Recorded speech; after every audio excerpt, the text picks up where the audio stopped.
Vous avez des applications et des jeux Windows que vous voulez utiliser sur Linux? Ou bien encore, vous avez de vieilles applications et des vieux jeux qui refusent de s'ouvrir sur Windows.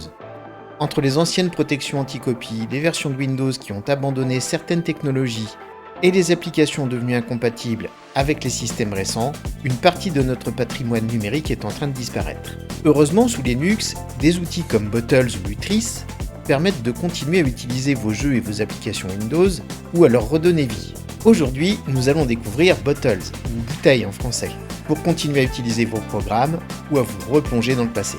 L'objectif de cette vidéo ne sera ni de tester des applications, ni d'entrer dans des utilisations très poussées de Bottles, mais simplement de montrer qu'il est possible de faire tourner des applications Windows. Donc nous allons voir tout ça, mais avant tout, n'hésitez pas à vous abonner, à liker et à activer la cloche et à partager. C'est très important pour la chaîne. Merci pour votre soutien et merci pour vos commentaires, ça fait super plaisir.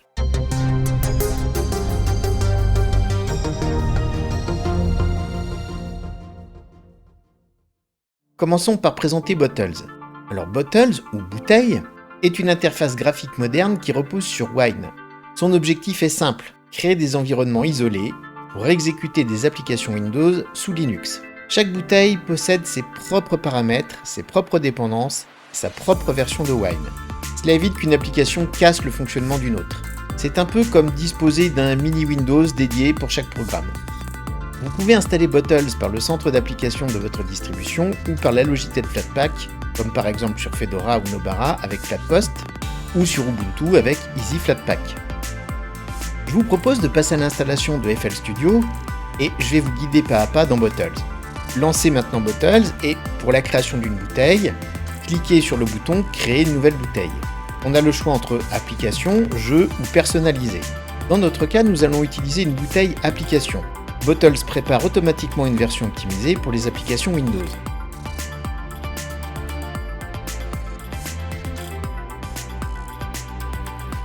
Ça y est, la bouteille est créée, on peut maintenant cliquer sur la petite flèche de la bouteille. Avant toute installation, si vous êtes en 4K, il faudra modifier l'affichage pour que les fenêtres ne soient pas minuscules. Ça vous évitera de coller votre nez sur l'écran pour y voir quelque chose et de vous exploser les yeux.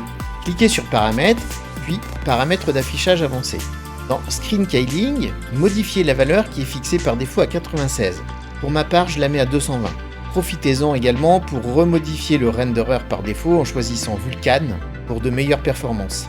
Puis validez les modifications en cliquant sur le bouton Enregistrer. On peut maintenant installer notre programme. Ici, Bottles se comporte exactement comme un PC Windows classique. Cliquez sur le bouton Exécuter l'exécutable, sélectionnez l'exécutable d'installation du jeu ou de votre application, puis cliquez sur le bouton Exécuter. Procédez à l'installation comme vous le faisiez sur Windows.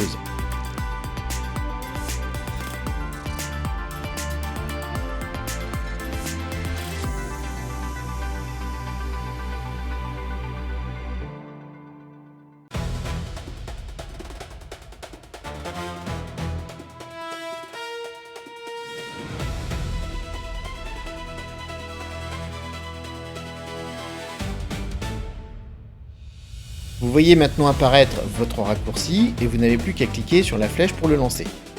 Ne lancez pas votre application ou votre jeu maintenant car nous allons maintenant optimiser son fonctionnement. Nous allons retourner dans les paramètres, puis dans la section compatibilité, choisissez la version de Windows qui correspond à votre programme.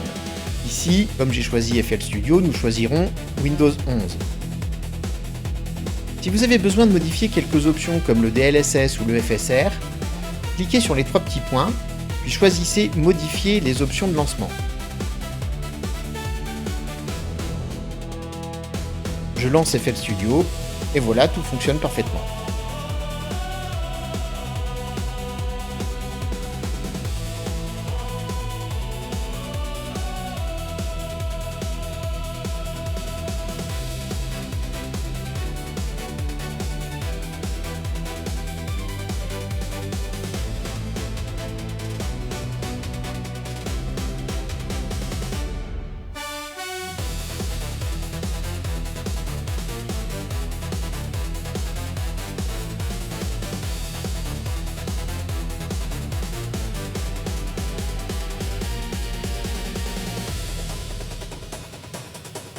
En conclusion, Que ce soit avec Bottles ou Lutris, ces outils sont très accessibles une fois que l'on a compris leur fonctionnement.